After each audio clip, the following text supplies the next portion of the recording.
A ver, pausa. Sé que seguramente entraste a este video preguntándote cómo entender a Évarist Galois y tal vez un video complementario para tu examen, pero solo dame unos minutos y te aseguro que tal vez, y solo tal vez, quieras quedarte un poco más. Primero que nada, seguramente sabes que es un polinomio, ¿no? Ese conjunto de x y números que igualan a cero. Pues tenemos de muchos tipos. Tenemos x cuarta, x cuadrada, x quinta, y antes de que siga durante el infinito, mejor lo dejamos aquí para dar algunos ejemplos. El polinomio de grado 1 tiene obviamente su solución. El polinomio de grado 2, muchos de nosotros lo conocemos, la fórmula cuadrática o chicharronera. Pero luego tenemos la resolución del grado 3 y vaya, ese sí da dolores de cabeza. Tenemos la resolución de grado 4 y a este punto uno se pregunta si seguir estudiando matemáticas. Pero aún así tenemos solución, ¿no? Te hace preguntar por qué no he mencionado el de grado 5. Y no solamente es porque no he llegado ahí aún, sino porque no la hay, o al menos no como se creía en épocas de Galois. Hace creer que si hay una solución para el de grado 3 y 4, ¿por qué no habría una para el de grado 5? Un poco más difícil que las anteriores, claro, pero realmente no la hay.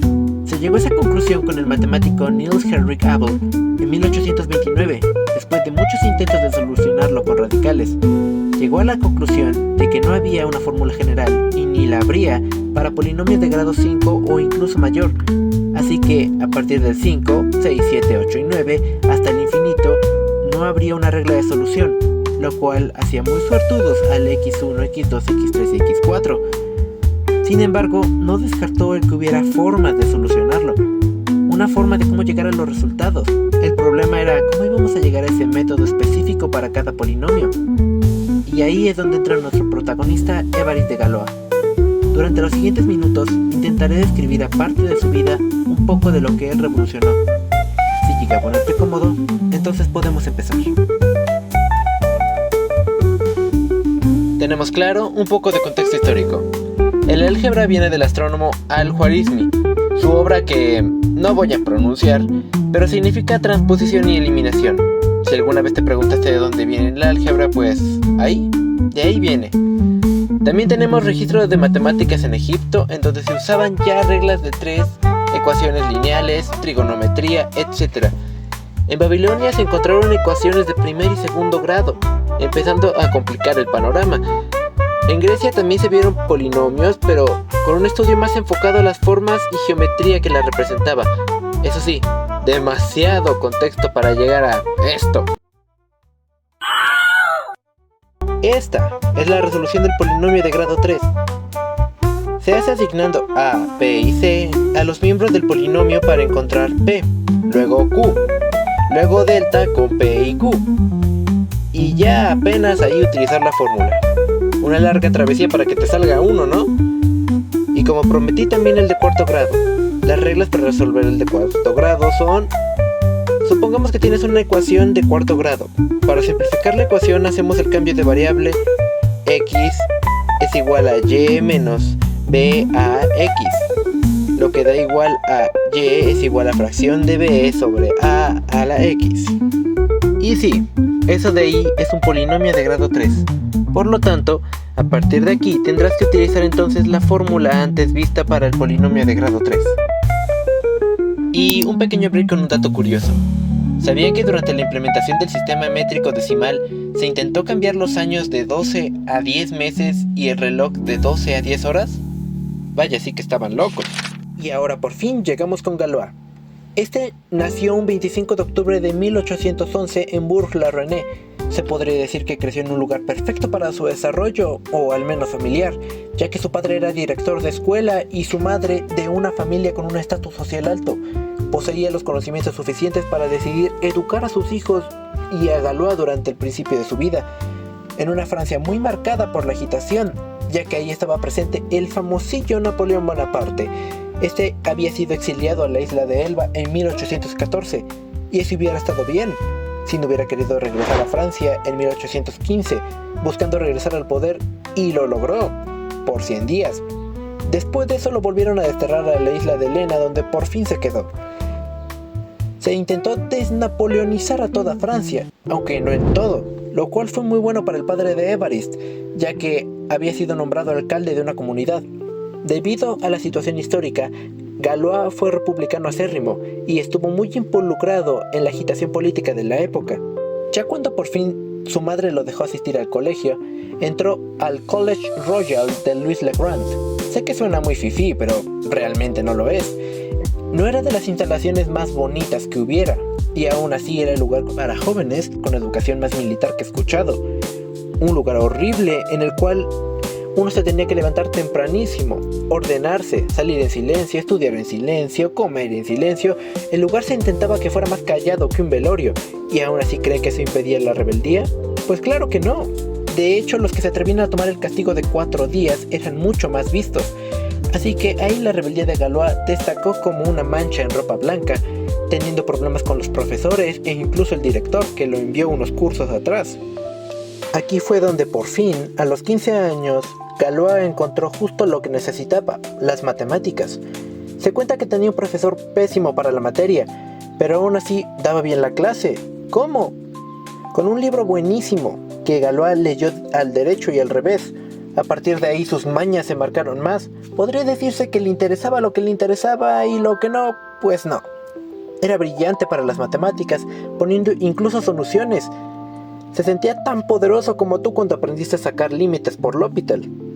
Sus conocimientos desarrollados sobre la materia lo hicieron intentar nuevos horizontes y en secreto, ya que no se lo contó a sus padres, hizo la prueba para entrar a la Escuela Politécnica, una de los mayores centros de enseñanza científica de Francia. Aunque tal vez fue su confianza lo que directamente no le permitió entrar, ya que ni siquiera quiso prepararse para el examen aquella vez. No fue admitido, pero lo hizo regresar entonces al liceo, algo más motivado y directamente entrando en la asignatura de matemáticas especiales, impartida por el profesor Louis Richard. Richard, al descubrir directamente que a pesar de su rebeldía mostraba una inmensa capacidad matemática, se convirtió en su mentor. Lo ayudó a publicar una investigación en la prestigiosa revista Annales de Mathematics, lo que le demostró que a pesar de su corta edad, estaba destinado a ser un gran matemático. Pero vamos a complementar esto con una cierta desgracia que le pasó a un trabajo de Galois. Este también fue realizado junto con su profesor. Redactaron unas memorias que se mandaron a la Academia de Ciencias, según ellos los más competentes para juzgarlas, pero sabemos que si hubiera pasado algo bueno no lo estaría contando, ¿no? Para que el dictamen fuera rápido y se reconociera la valía de los resultados, Richard se dirigió directamente a Cauchy, un matemático de aquel entonces. Él creía que era la persona apropiada para valorar las memorias, pero este la perdió, ya que quiso llevársela a su casa para estudiarlo él mismo, incluso cuando después de pasar por las manos de Lagrange, este dijera que era demasiado difícil. Lo que lo llevó a desarrollar su trabajo más famoso fue la lectura de muchos interesantes matemáticos de la época, como Gauss o Lagrange, que intentaban utilizar permutaciones y ecuaciones ciclomáticas para la resolución de polinomios, también Ruffini con su regla de las raíces de un polinomio. Eso realmente no lo voy a explicar aquí, pero es bastante interesante. Y vaya iluminación, porque entonces sintió que ese tema era el ideal para su siguiente trabajo, por lo cual empezó a desarrollar la teoría de grupos como una solución diferente. Tuvo que lidiar con el suicidio de su padre, también con su rechazo a la escuela politécnica por segunda vez, su despido como educador en una escuela al que él ingresó, 2 encierros, el primero de 3 meses y el segundo de 6 meses, e incluso una decepción amorosa. Todo eso lo catalogaban sus amigos como una depresión grave. Se rumoreaba que en el grupo revolucionario de Galois se estaba buscando a alguien que se sacrificara para hacer creer que lo habían atacado las autoridades y tener justificación también para atacar. Pero lamentablemente, un 30 de mayo de 1832, Galois tuvo que escribir 3 cartas. En ellas contaba que había tenido que aceptar un duelo a muerte, en el cual seguramente no iba a regresar. La carta para Auguste Chevalier fue conocida como el Testamento Matemático. En ella, Galois resumió sus descubrimientos más importantes de la teoría de ecuaciones y grupos. Expresó su frustración por no haber sido comprendido por sus contemporáneos y pidió a Chevalier que publicara sus trabajos. Para la carta de sus amigos republicanos, expresó su compromiso con la causa republicana y su disposición a morir por sus ideales. También mencionó su desilusión por la situación política de Francia en ese momento. Y por último, la carta a su hermano Alfred. En él Un poco más personal, Galois se despidió de su hermano y le pidió que cuidara de su madre. También le dio instrucciones de cómo manejar sus escritos y su legado. Estas cartas reflejan la brillantez matemática de Galois y también su pasión política. La razón por la que menciono su afán político es porque hay varias teorías con respecto a su muerte. Se cree que tal vez fue causa de suicidio, o tal vez solamente quería causar una revolución por medio de un disparo de su amigo. Por último, tal vez se cree que la policía fue la que directamente le tendió una trampa. Para terminar este viaje que la verdad yo creí que no terminaría, quisiera explicar un poco la teoría de grupos de Galois. Imaginemos que tenemos una ecuación polinómica. Las raíces de esa ecuación son los valores que hacen que la ecuación sea igual a 0.